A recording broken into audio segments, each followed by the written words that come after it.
Good morning, students. Today we are going to study the lesson Playing the English Gentleman, written by M.K. Gandhi, Mohandas Karamchand Gandhi. Playing the English Gentleman means playing the role of English gentleman, trying to be like an English gentleman. So, in this lesson, Gandhiji describes how he tried to adopt the manners of English society, and we will find out what happens to him.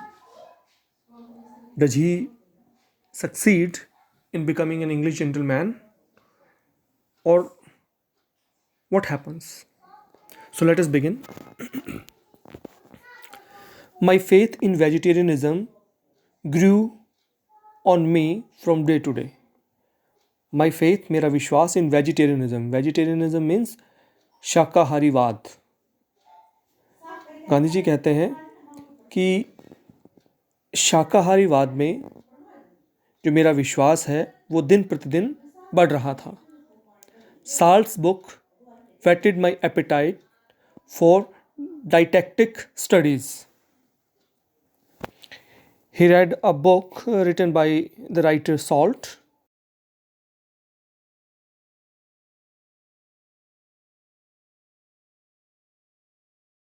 शुद्ध आहार का विज्ञान, शुद्ध आहार का अध्ययन. तो शुद्ध आहार का जो विज्ञान और जो अध्ययन है उसके प्रति जो मेरी भूख है, एपिटाइट मीन्स भूख, साल्ट की बुक ने शुद्ध आहार के विज्ञान की प्रति जो मेरी भूख थी उसको और बढ़ा दिया. वेटेड मीन्स और बढ़ा देना. I went in for all books available on vegetarianism and read them. Went in for. Went in for. Go in for.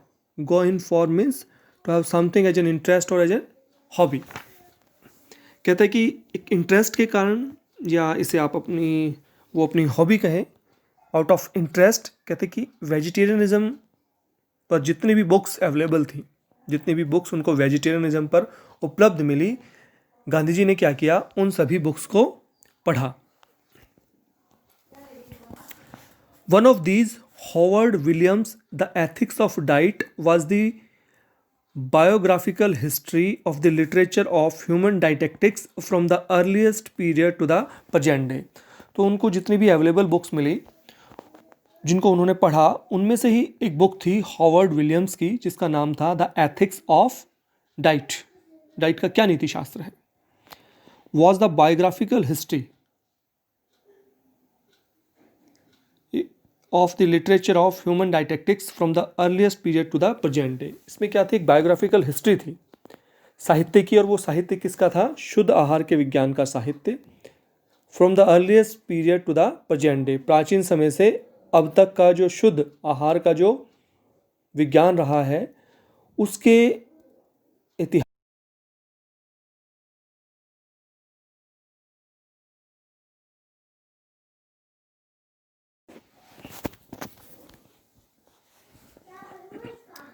It tried to make out that all philosophers and prophets from Pythagoras and Jesus down to those of the present age were vegetarians. तो जब उन्होंने उस book को पढ़ा तो उन्होंने क्या पाया कि जो जितने भी जो फिलोसोफर्स थे, जो प्रोफेट्स थे, जो मसीहा थे, पाइथागोरस से लेकर जीसस तक और प्रेजेंट एज तक जितने भी फिलोसोफर्स हुए हैं, दे वर ऑल वेजिटेरियंस. वो सब शाकाहारी थे. They were not non vegetarian. मांसाहारी नहीं थे, वो शाकाहारी थे. ठीक है. Doctor Anna Kingsford's the perfect way in diet was also an attractive book. तो उनको जितनी भी अवेलेबल बुक्स मिली, ठीक है, जो उपलब्ध थी, जिन बुक्स को उन्होंने पढ़ा, उसमें एक तो ये हॉवर्ड विलियम्स की the ethics of diet book थी. इसके अलावा एक और बुक थी डॉक्टर एन किंग्सफोर्ड राइटर की, the perfect way in diet was also an attractive book. कहता ये भी मेरे लिए एक बहुत ही आकर्षक बुक थी, एक आकर्षक किताब थी. और ये किताब भी किस पे थी, वेजिटेरियनिज्म पे. Doctor Allinson's writings on health and hygiene were likewise very helpful. कहता है मैंने डॉक्टर जो एलिसन है उनकी राइटिंग्स को भी पढ़ा, उनके लेखन को भी पढ़ा। वो लेखन किसके विषय में था? हेल्थ, स्वास्थ्य एंड हाइजीन, सफाई के बारे में। तो स्वास्थ्य और सफाई के बारे में जो ये राइटिंग्स थी, जो लेखन थे, ये भी मेरे लिए बहुत ही सहायक सिद्ध हुए।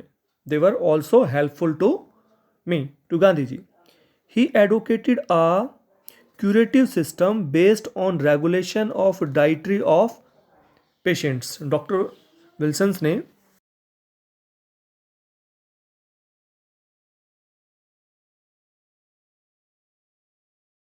पक्ष में तर्क देना। क्यूरेटिव सिस्टम, वो किसको एडवोकेट करता है? Curative system. Curative system means इलाज करने वाला system, based on the regulation of the dietary of patients, कि किस तरह जो पेशेंट की डाइट है, जो उसका आहार है, अगर हम उसको रेगुलेट करते हैं, उसको अगर हम नियंत्रित करते हैं, तो वो एक तरह से उसके इलाज में सहायक सिद्ध होता है। ठीक है ना? तो ये एक तरह से उसने इसको किस तरह से प्रेजेंट किया है? क्यूरेटिव सिस्टम के रूप में, कि अगर जो पेशेंट है उसकी डाइट को हम कंट्रोल करें, अगर उसको हम रेगुलेट करें, नियंत्रित करें, तो वो उसके पेशेंट के रिकवर होने में बहुत महत्वपूर्ण भूमिका अदा करता है। Herself a vegetarian, he prescribed for his patients also a strictly vegetarian diet। तो कहता है जो डॉक्टर एलिसन थे वो खुद एक वेजिटेरियन थे, और उन्होंने क्या किया, जो अपने पेशेंट्स थे उन पेशेंट के लिए भी वो वेजिटेरियन डाइट ही प्रेस्क्राइब करते थे। ठीक है ना? उनको भी वो यही सलाह देते थे कि उनको भी वेजिटेरियन डाइट करनी चाहिए, नॉन वेज नहीं खाना चाहिए। The result of reading books on vegetarianism was that experiment with my diet came to take an important place in my life। तो कहते हैं मैंने जो किताबें पढ़ी, इनका जो परिणाम हुआ, जो रिजल्ट हुआ, the result of reading books on vegetarianism, कि वेजिटेरियनिज्म, शाकाहारीवाद पे जो मैंने किताबें पढ़ी, उसका परिणाम क्या हुआ? That experiments with my diet came to take an important place in my life, कि मेरे जीवन में जो डाइट है, डाइट के साथ एक्सपेरिमेंट करना, इस चीज़ ने मेरे जीवन में एक महत्वपूर्ण स्थान प्राप्त कर लिया। यानी कि मैं बार बार अपनी डाइट के साथ एक्सपेरिमेंट करने लगा कि मुझे किस तरह का भोजन खाना चाहिए, किस तरह का भोजन नहीं खाना चाहिए। ठीक है ना? किस समय विशेष में किस तरह का भोजन करना चाहिए। Health was the principal consideration of all those experiments to begin with. कहता है वो जितने भी एक्सपेरिमेंट मैंने शुरू किए, उनमें जो हेल्थ है वो मेरे लिए सबसे महत्वपूर्ण था, सबसे अहम था, और मेरे कंसिडर करने के लिए वो सबसे मेन चीज़ थी।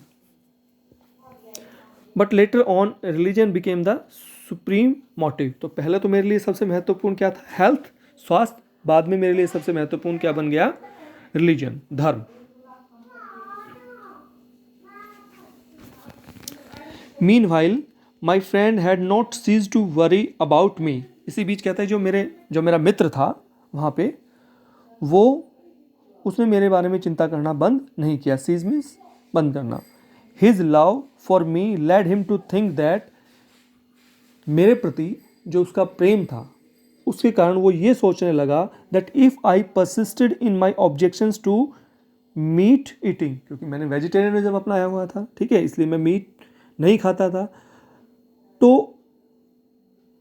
जो मेरे मित्र का मेरे प्रति प्रेम था, उस प्रेम के कारण मेरे मित्र ने क्या सोचना शुरू कर दिया कि अगर इसी तरह I persisted in my objections to meat eating, अगर मैं मीट खाने को लेकर अगर इसी तरह ऑब्जेक्शन करता रहूँगा, ठीक है, इसी तरह जिद रखूँगा, इसी तरह ऑब्जेक्शन करूँगा, I should not only develop a weak constitution but should remain a duffer.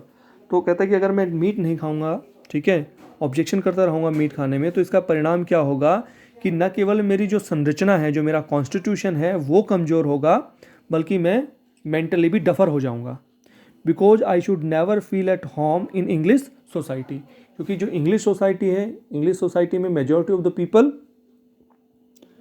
Eat meat, they like meat eating. तो अगर मैं इंग्लिश सोसाइटी में, जिस सोसाइटी में मैं रह रहा हूँ, वहाँ पे अगर मैं मीट नहीं खाऊंगा तो मैं बड़ा ही ऑकवर्ड फील करूँगा, मैं कंफर्टेबल फील नहीं कर पाऊँगा. When he came to know that I had begun to interest myself in books on vegetarianism, he was afraid least these studies should muddle my head. तो कहता है मेरे फ्रेंड को पता चला कि मैं वेजिटेरियनिज्म के ऊपर किताबें पढ़ रहा हूँ, ठीक है ना, मेरा इंटरेस्ट काफ़ी बढ़ रहा है. तो जब उसे इस बारे में पता चला, ही वॉज अफ्रेड, तो वो डर गया. क्यों डर गया? Lest these study should muddle my head, क्योंकि उसे ये लगा कि कहीं ऐसा ना हो कि वेजिटेरियनिज्म के ऊपर ये जो मैं किताबें पढ़ रहा हूँ, ये किताबें जो मेरा दिमाग है उसको ख़राब ना कर दें, मुझे कन्फ्यूज़ ना कर दें. Muddle means to confuse. That I should fritter my life away,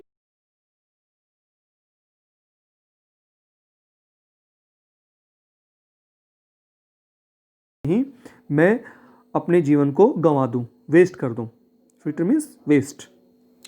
forgetting my own work, और मैं मेरा जो वास्तविक काम है मेरा, मैं उस काम को भूल जाऊं. And became a crank.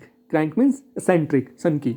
कहीं ऐसा ना हो कि मैं इन एक्सपेरिमेंट जो तरह तरह के मैं कर रहा हूँ उसी पे अपना समय व्यतीत कर दूँ, समय बर्बाद कर दूँ, अपने वास्तविक काम को मैं भूल जाऊँ और मैं क्या बन जाऊँ, एक एसेंट्रिक, एक सनकी ना बन जाऊँ कहीं मैं. He therefore made one last effort to reform me. इसलिए मेरे मित्र ने क्या किया? Who loved me a lot,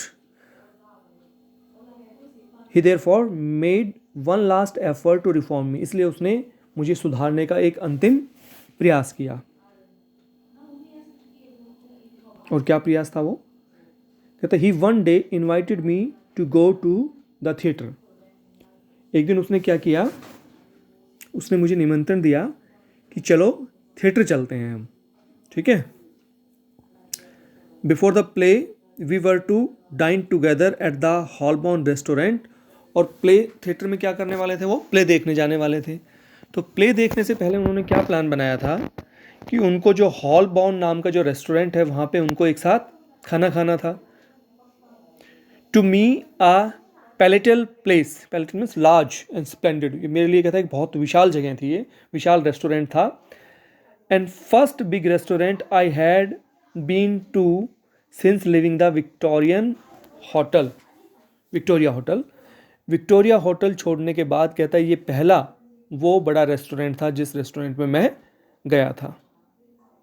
the stay at the hotel had scarcely been a helpful experience. तो कहता है कि उस होटल में जो मेरी स्टे थी, जो मेरा ठहराव था, वो मुश्किल से ही मेरे लिए कोई सहायक अनुभव रहा होगा.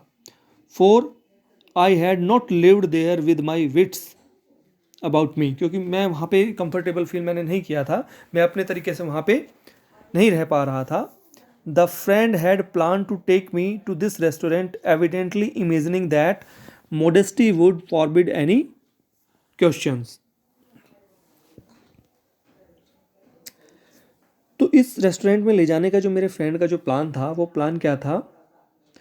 मेरे फ्रेंड मुझे यहाँ पे इसलिए लेके आया था क्योंकि वो ये सोच रहा था that modesty would forbid any questions, कि इतना विशाल, इतना भव्य रेस्टोरेंट है, यहाँ पे बहुत से लोग होंगे, ठीक है ना, बड़ी साज सज्जा होगी,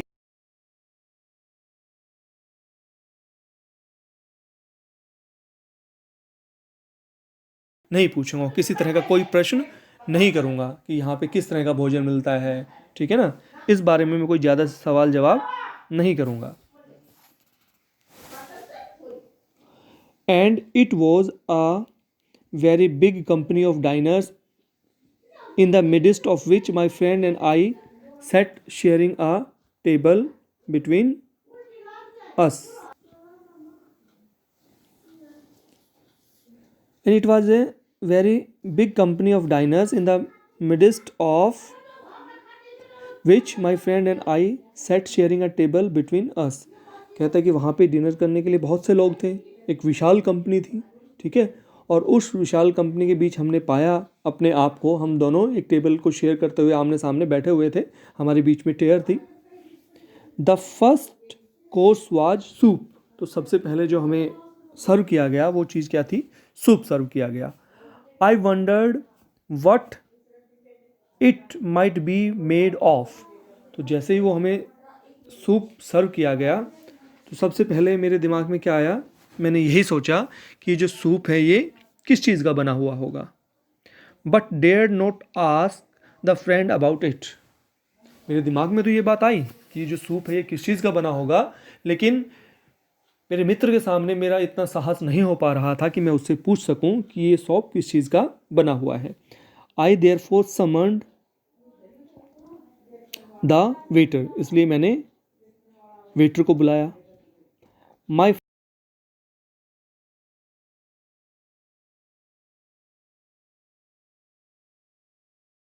वेटर को बुलाया, ठीक है, तो मेरे फ्रेंड ने मेरे मोमेंट को पहचान लिया, मेरी गतिविधि को देख लिया, ठीक है, and sternly asked across the table what was the matter.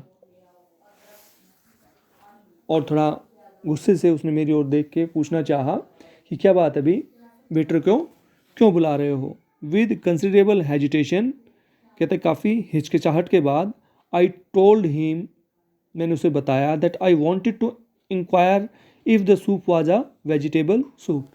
तो मैंने बड़ा हिचकिचाते हुए काफ़ी उसको बताया कि मैं ये इंक्वायरी करना चाहता हूँ, मैं ये पूछताछ करना चाहता हूँ कि जो सूप है ये वेजिटेबल है या नहीं है, ठीक है ना, ये शाकाहारी है या मांसाहारी है।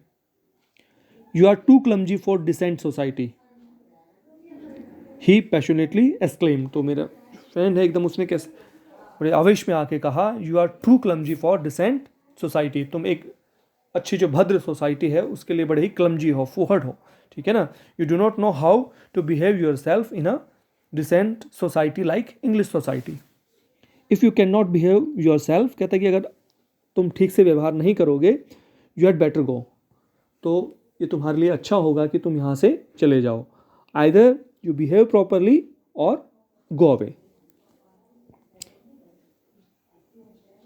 Feed in some other restaurant and await me outside, कहता है कि तुम बाहर चले जाओ और बाहर कोई और रेस्टोरेंट होगा वहाँ पे तुम खाना खा लो, ठीक है, और बाहर मेरा इंतज़ार करो, ठीक है। दिस डिलाइटेड मी, अब जब उसके फ्रेंड ने कहा कि भाई तुम बाहर जाके अपना खाना खा लो और मेरे आने तक बाहर वेट करो, तो कहता है कि जो राइटर है वो बहुत खुश होता है।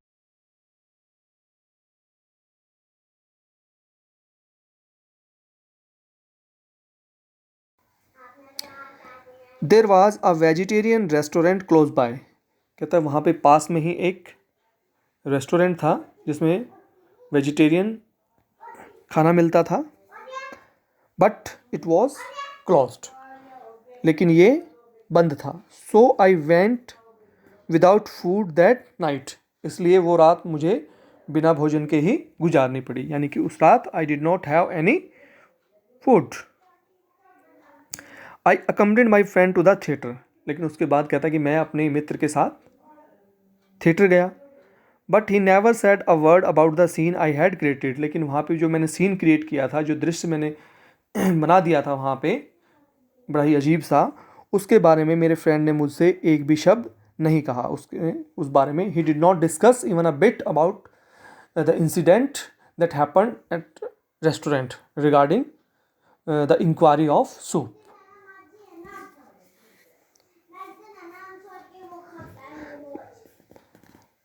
On my part of course there was nothing to say, और कहता है कि जहाँ तक मेरा प्रश्न है तो मेरे पास तो कहने के लिए कुछ था ही नहीं। I didn't have anything to say in that regard.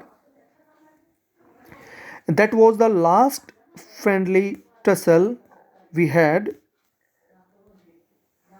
Tussle means झगड़ा, छोटा मोटा झगड़ा। तो कहता है कि मेरे और मेरे मित्र के बीच में वो एक फ्रेंडली, एक मित्रता वाला लास्ट झगड़ा था, ठीक है ना। हमारी जो थोड़ी कहा सुनी हुई थी, जो बहस सी हुई थी, वो अंतिम बहस थी, अंतिम झगड़ा था। It did not affect our relations in the least, कहता है लेकिन इसका हमारे संबंध पर, हमारी मित्रता पर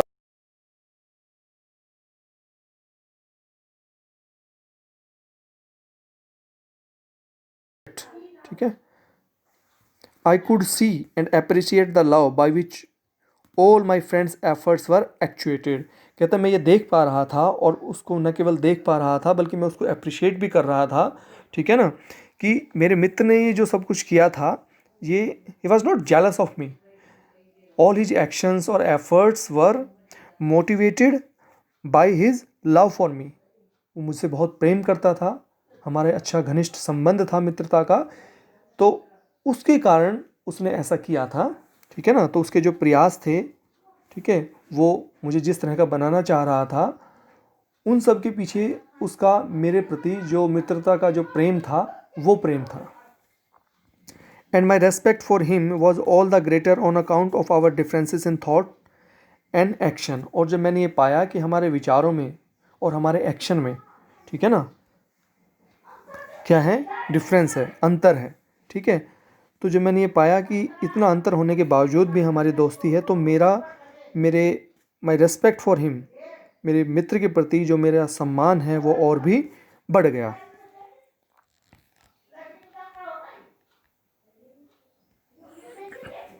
but I decided that I should put him at ease, that I should assure him that I would be clumsy no more. लेकिन अब मैंने ये डिसाइड किया, मैंने ये निर्णय लिया that I should put him at ease, कि वो मुझे लेके अनकंफर्टेबल है, असहज महसूस कर रहा है, ठीक है, तो अब आगे से उसे ऐसा नहीं करना होगा। I will put him at ease, ठीक है, मैं कुछ ऐसा करूँगा जिससे कि वो सहज महसूस कर सके, वो कंफर्टेबल महसूस करे मुझे लेके। That I should assure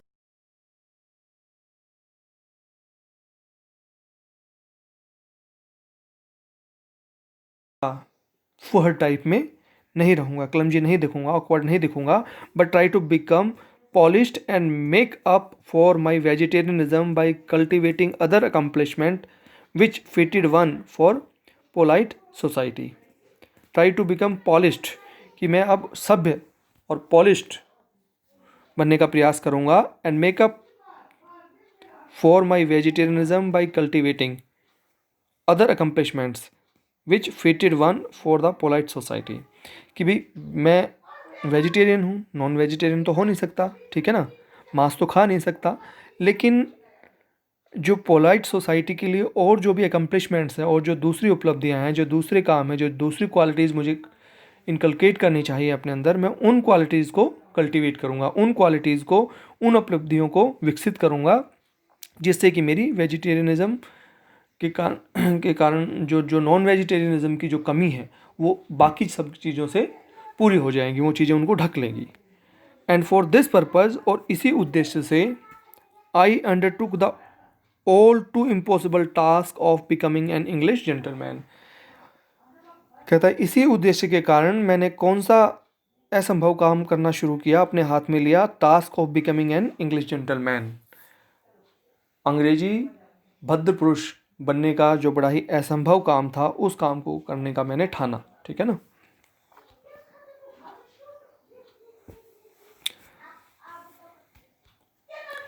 the clothes after the Bombay cut that I was wearing were I thought unsuitable for English society. अब गांधी जी जो कपड़े पहनते थे वो इंडियन स्टाइल के होते थे, बॉम्बे कट स्टाइल जो थी, ठीक है, तो मैंने ये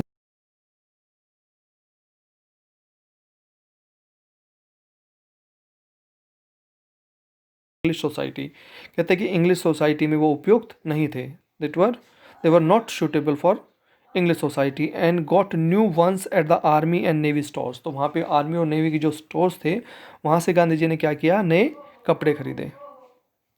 I also went in for a chimney pot hat costing 19 shillings, और कहता है कि मैंने एक चिमनी पॉट की जैसी हैट खरीदी जिसके लिए मुझे 19 शिलिंग्स देने पड़े, an excessive price in those days, जो कि उन दिनों में बहुत बड़ी कीमत होती थी, ठीक है ना। He was doing all these things why, to look like an English gentleman, to be like an English gentleman, for the sake of the love of his friend. Okay, not content with this, but he was not satisfied with this only. I wasted 10 pounds on an evening shoot made in Bond Street। कहता है bond street में मैंने क्या किया, 10 pounds waste किए, एक शाम को जो सूट पहनते हैं वो सूट मैंने वहाँ से बनवाया, जिसके लिए मुझे 10 पाउंड्स देने पड़े, ठीक है, बॉन्ड स्ट्रीट से। बॉन्ड स्ट्रीट क्या है, the centre of fashionable life in London, London में जो फैशनेबल लाइफ है उसका केंद्र माना जाता है बॉन्ड स्ट्रीट को। वहाँ पे उसने एक इवनिंग सूट सिलवाया जिसके लिए उसे 10 पाउंड्स पैसे वेस्ट करने पड़े। And got my noble hearted brother to send me a double watch chain of gold, और मैंने अपने नोबल हार्टेड ब्रदर को क्या कहा कि मेरे लिए double watch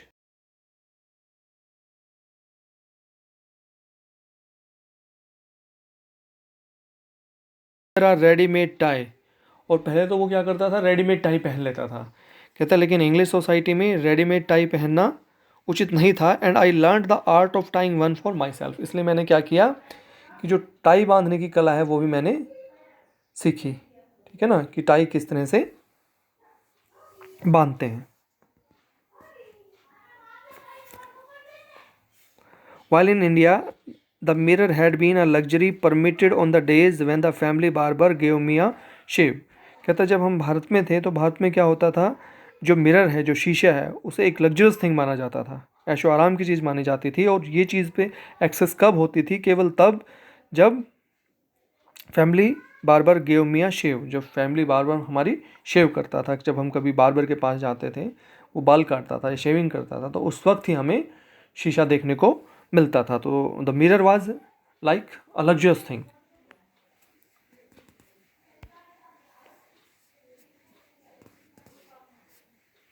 Hence, I wasted 10 minutes every day before a huge mirror. Here, I wasted 10 minutes every day before a huge mirror. कहता लेकिन यहाँ पे हर रोज़ मैं अपने 10 मिनट शीशे के, एक बड़ा विशाल शीशा था उसके सामने 10 मिनट खर्च करता था। Watching my self arranging my tie, 10 minute तैयार होने में, ठीक है ना, अपनी टाई को एडजस्ट करने में कि हाँ टाई अरेंज करने में मैंने ठीक लग रही है या नहीं लग रही है, ठीक पहनी है या नहीं पहनी है। And parting my hair in the correct fashion, और अपनी मांग जो है वो ठीक से, जिस तरह का फैशन था, जिस तरह की मांग निकाली जाती थी उस सोसाइटी में, वैसे ही मांग निकालने में लगाता था मैं time. My hair was by no means soft, कहते जो मेरे बाल थे वो बिल्कुल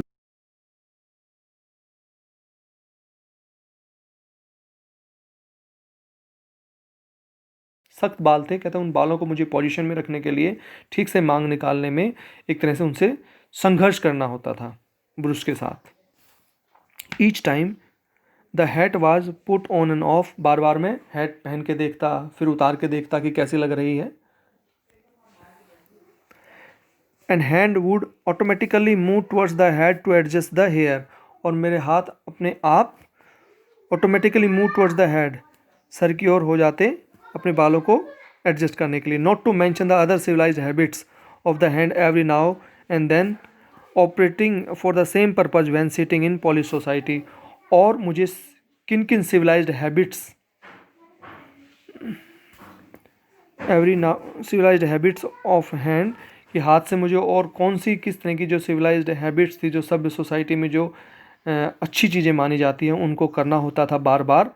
ठीक है, for the purpose when seating in polish society, जब मैं एक सभ्य समाज में बैठता था तो उस सभ्य समाज के जो तौर तरीके हैं, ठीक है ना, उनकी जो सिविलाइज्ड हैबिट्स हैं, ये तो मैं आपको क्या ही बताऊं कि किस तरह से मुझे उन हैबिट्स को कल्टीवेट करने के लिए प्रयास या प्रयत्न करना पड़ता था।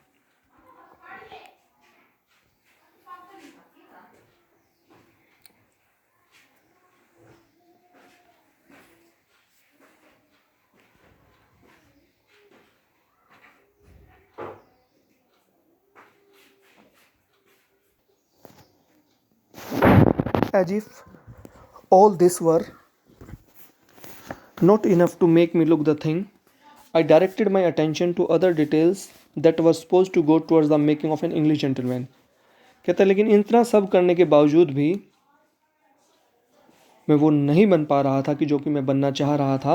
I directed my attention to other details, इसलिए मैंने अपना ध्यान दूसरी डिटेल्स पे लगाया। That was suppose to go towards the making of an English gentleman, कि इंग्लिश जेंटलमैन बनने के लिए जो और दूसरी डिटेल्स हैं, जो दूसरी हैबिट्स हैं, उनकी ओर अब मैंने अपना ध्यान लगाना शुरू किया। यानी कि मैंने इंग्लिश जेंटलमैन बनने के लिए जो और जिन चीज़ों को सीखना ज़रूरी था, वो चीज़ें मैंने अब सीखना शुरू किया। I was told it was necessary for me to take lessons in dancing, मुझे ये बताया गया कि मेरे लिए डांसिंग सीखना ज़रूरी है। फ्रेंच सीखना एंड इलोक्यूशन और भाषण कला। French was not only the language of neighboring France, but it was the lingua franca of continent over which I had a desire to travel. कहता फ्रेंच न केवल पड़ोसी फ्रांस देश की भाषा थी, बट ये उस कॉन्टिनेंट की लिंग्वा फ्रेंका भी थी। लिंग्वा फ्रेंका का मतलब है जहाँ पे मदर टंग के अलावा जो दूसरी भाषा सबसे अधिक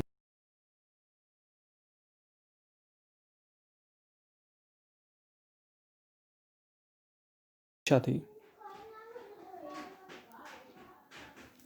I decided to take dancing lessons at a class and paid down a fee for a term. अब मैंने क्या किया, एक क्लास ज्वाइन की मैंने डांसिंग लेसन सीखने के लिए, डांस सीखने के लिए, और उसके लिए मैंने फ़ीस भी पे की। I must have taken about 6 lessons in 3 weeks, but it was beyond me to achieve anything like rhythmic motion.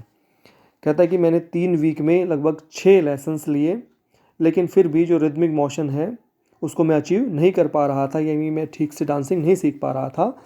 I could not follow the piano and hence found it impossible to keep time. और कहता है कि piano को भी मैं follow ठीक से नहीं कर पा रहा था, ये मेरे लिए असंभव सा हो गया था। What then was I to do, अब मैं क्या करूँ। The recluse in the fable kept a cat to keep off the rats and then a cow to feed the cat with milk. कहते हैं एक रेक्लूस है जो एकांत में रहने वाला व्यक्ति होता है। एक कहानी है उसमें रेक्लूस क्या होता है, जो एकांत में जो व्यक्ति रहता है वो वहाँ पे चूहों को दूर भगाने के लिए कैट पालता है, and then a cow to feed the cat with milk, और फिर कैट को मिल्क प्रोवाइड करने के लिए, दूध देने के लिए वो काउ एक गाय पालता है, and a man to keep the cow and so on, और फिर उस गाय की देखभाल करने के लिए व्यक्ति। ठीक है, इस तरह मतलब एक काम करता है उसके लिए दूसरा काम करना पड़ता है उसको, फिर दूसरे के लिए तीसरा काम करना पड़ता है। तो करना चाह रहा था एक काम, लेकिन उस एक काम ने उसका दूसरा तीसरा काम और बढ़ा दिया है।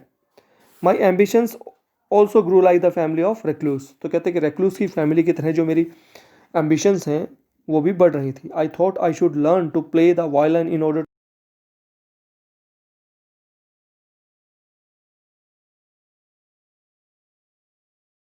करने के लिए मुझे वायलिन सीखना चाहिए। So I invested a French in a violin and sometimes more in the fees. I sought a third teacher to give me lessons in elocutions and paid him a preliminary fee of a guinea. He recommended Bell Standard Elocutionist as a textbook, which I purchased and I began with a speech of Pitts. अब कहता है कि मैंने एक इलोक्यूशन के लिए भी teacher higher किया, ठीक है, उसके लिए भी पैसे खर्च किए। उसने मुझे बेल स्टैंडर्ड की एक टेक्स्ट बुक प्रिस्क्राइब की, रिकमेंड की। But Mr. Bell rang the bell of alarm in my ear and I awoke. I had not to spend the lifetime in England. कहता है मिस्टर बेल ने मेरे sir के अंदर घंटी बजाई और मैं जागा, मेरे कान में घंटी बजाई और मैं जागा, और मैंने क्या पाया, I had not to spend the life time in England, कि इंग्लैंड में मुझे अपना पूरा जीवन नहीं बिताना है। I said to myself, मैंने अपने आप से कहा। What then was the use of learning elocution, तो फिर इलोक्यूशन सीखने का क्या फ़ायदा। And how could dancing make a gentleman of me, और एक डांसिंग मुझे भद्र पुरुष कैसे बना सकती है। The violin I could learn in India, और जहाँ तक वायलिन सीखने की बात है तो वो मैं इंडिया में भी सीख सकता हूँ। I was a student and ought to go on with my studies. कहता है कि मैं यहाँ पे स्टडी करने के लिए आया था, अध्ययन के लिए आया था, मैं एक स्टूडेंट हूँ और मुझे अपनी स्टडी जो अध्ययन है उसी पे फोकस करना चाहिए। I should qualify myself to join the inns of court. कहता है मैं यहाँ पे बैरिस्टर बनने के लिए आया हूँ, वकालत करने के लिए आया था, तो मुझे उसी दिशा में अपना काम करना चाहिए ताकि मैं इंस ऑफ कोर्ट को ज्वाइन कर सकूँ। If my character made a gentleman of मी, अगर अपने आप ही मैं जेंटलमैन बन जाता हूँ, सो मच द बेटर, तो वो मेरे लिए अच्छा होगा। Otherwise I should forgo the